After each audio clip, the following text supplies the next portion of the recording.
ശരിക്കും പാവങ്ങളാട്ടോ. ഞാന് ആറാട്ടെണ്ണയൊക്കെ വേറെ ഏതൊക്കെ യൂണിവേഴ്സായിട്ടൊക്കെയാണ് ഞാൻ വിചാരിച്ചത്.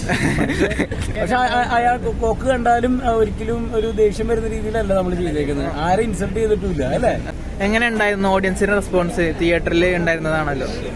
ജെന്യൂനായിട്ട് പറഞ്ഞു കഴിഞ്ഞാൽ ഒരു എന്താ പറയാ, ഫാമിലി ആയിട്ട് വന്നു കഴിഞ്ഞാൽ നല്ല ചിരിക്കാനുള്ള ഒരു സിനിമ. ഒരു 80% ചിരിക്കാനുണ്ട്. ചിരി വർക്കൗട്ടായി. എനിക്കുള്ളൊരു വിശ്വാസം എന്ന് പറഞ്ഞു കഴിഞ്ഞാൽ നമ്മുടെ സിനിമയിലുള്ള ആളുകളാണല്ലോ അതിൽ കുറച്ച് 40% ഉണ്ട്. ഇവർക്കൊക്കെ കഥ അറിയാമല്ലോ, ഇവർക്ക് വരാൻ പോണ പരിപാടി അറിയാം. അതുപോലെ നിങ്ങൾ സോഷ്യൽ മീഡിയയിലെ ആളുകൾ, അപ്പോൾ നിങ്ങൾ ഈ പടത്തിനെ കാണുന്ന കുറച്ചും കൂടി ജഡ്ജ്മെന്റൽ ആയിട്ടായിരിക്കുമല്ലോ എന്താണ് ഇവർ ചെയ്തു വെച്ചേക്കുന്നതെന്ന്. അപ്പോൾ എനിക്ക് തോന്നുന്നു ഇനി ഫസ്റ്റ് സെക്കൻഡ് മുതൽ സാധാ പ്രേക്ഷകരിലേക്ക് ഇത് സാധനം എത്തുമ്പോൾ ഇപ്പൊക്കെ ആയിട്ട് ചിരിയുടെ ഡബിൾ ഇരട്ടി കിട്ടാനാണ് സാധ്യത. ഇതാണ് എന്റെ ഒരു ജഡ്ജ്മെന്റ്. ഒരു സാധാരണ ഒരു കോമഡി വ്യത്യസ്തമായ രീതിയിലാണ് മേക്ക് ചെയ്തിട്ടില്ല. ഇപ്പൊ അടുത്ത് അങ്ങനത്തെ രീതിയിൽ വന്നിട്ടില്ലല്ലോ. എഡിറ്റിംഗ് ആയാലും അതിന്റെ ഒരു പടത്തിന്റെ ഒരു വേറൊരു പരിപാടി ഇല്ലേ സാധാരണ ഒമർക്കയിൽ കിട്ടാത്ത ഒരു പരിപാടി കിട്ടിയെന്ന്. മേക്കിംഗ് ക്ലൈമാക്സ് ശരിക്കും ഒരു തെരഞ്ഞെടുപ്പൊക്കെ മൂഡ് പിടിച്ചിട്ടുണ്ട്. പിന്നെ അതേപോലെ സാധാരണ ഫിലിം ഇറങ്ങിയതിന് ശേഷം റിവ്യൂവേഴ്സ് റോസ്റ്റ് ചെയ്യുന്ന ഒരു പ്രക്രിയയുണ്ട്. ഇതിൽ നേരെ തിരിച്ചാണ്. കുറച്ച് 3 റിവ്യൂവേഴ്സിനെ പിടിച്ച് തിരിച്ച് റോസ്റ്റ് ചെയ്ത് ഫ്രണ്ട് രീതിയിൽ ചെയ്തിട്ടുണ്ടായിരുന്നല്ലോ. അവർക്ക് ഹേർട്ട് ആവാത്ത രീതിയിലാണ് ചെയ്തത്. അവരെ കാണിക്കുമ്പോൾ ഉണ്ടാവുന്ന കയ്യടിയും ചെയ്ത് നിങ്ങൾ കണ്ടതാണ്. ആ ഷൂട്ടിംഗ് ഒക്കെ എങ്ങനെയുണ്ട്? ഭയങ്കര രസമായിരുന്നു. അവരെ ശരിക്കും നമ്മളവരെ വേറൊരു ആളുകളാക്കുന്നതാണല്ലോ. ശരിക്കും അവരുടെ പെരുമാറി കഴിയുമ്പോഴേ എന്ത് പാവങ്ങളാണെന്നറിയോ.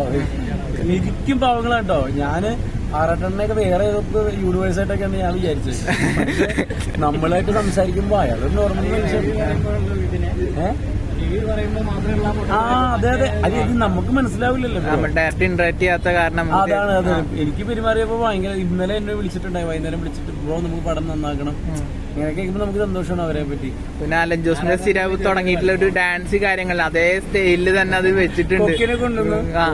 അത് ശരിക്കുള്ളല്ലോ, അതേ രീതിയിൽ മറ്റേ ഒരു റിവ്യൂവിന്റെ അതേ സ്റ്റൈൽ മേക്കിംഗ് ഒക്കെ എടുത്തിട്ടുണ്ട്. അക്കൗണ്ടന്റ് സ്റ്റീഫനാണ് പെട്ടെന്ന് വന്നപ്പോ അതേ സംഭവം തന്നെ ഒമർക്കയുടെ തലയാ.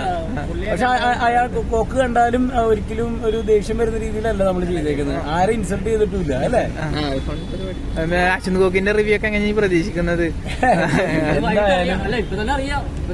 ഇപ്പൊ വന്നിട്ടുണ്ടാവും. അതൊന്നും കുഴപ്പമില്ല. നമ്മളെ സംബന്ധിച്ചിടത്തോളം നമ്മള് എപ്പോഴും നല്ലതിനു വേണ്ടി ശ്രമിക്കുന്ന ക്രിയേറ്റീവായ ആളുകൾ അങ്ങനെ തന്നെയല്ലേ. ശ്രമങ്ങൾ നടക്കുന്നു, നിങ്ങള് എന്താ പറയുന്ന അത് ആളുകളിലേക്ക് എത്തിക്കുക എന്നുള്ളത് മാത്രമേ ഉള്ളൂ. എന്തായാലും ഓണത്തിന് ബാഡ് ബോയ്സ് തിയേറ്ററുകൾ ഉണ്ടാവും, അതിൽ ഒരു സംശയമില്ല. പ്രസ് മീറ്റിൽ ഇന്നലെ പറഞ്ഞ ഓണം തൂക്കുന്ന പറഞ്ഞേ, ഓണം തൂക്കി എന്നുള്ള റെസ്പോൺസ് ആണോ വന്നിട്ട് കേട്ടിട്ടില്ല? എന്താണ് തോന്നുന്നത്? അതെനിക്ക് കൃത്യമായിട്ട് അറിയത്തില്ല. പക്ഷെ ഉണ്ടാവും. എല്ലാ സിനിമകളുണ്ടാവും. എല്ലാ ജോണറുള്ള സിനിമകളുണ്ടല്ലോ, പല ടൈപ്പ് ഉണ്ട്. അപ്പൊ പക്ഷെ ഒരു എന്റർടൈനർ, ഒരു ഫാമിലിക്ക് കയറി ഒന്ന് ചിരിച്ച് രസിച്ച് പോരാൻ പറ്റുന്ന സിനിമ ബാഡ് ബോയ്സ് തന്നെയാണെന്നാണ് എന്റെ വിശ്വാസം. Okay, thank you.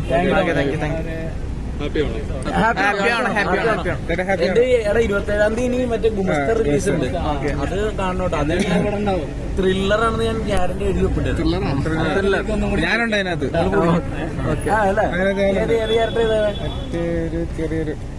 അതെ അല്ലേ? അയ്യോ ഓക്കെ ഓക്കെ.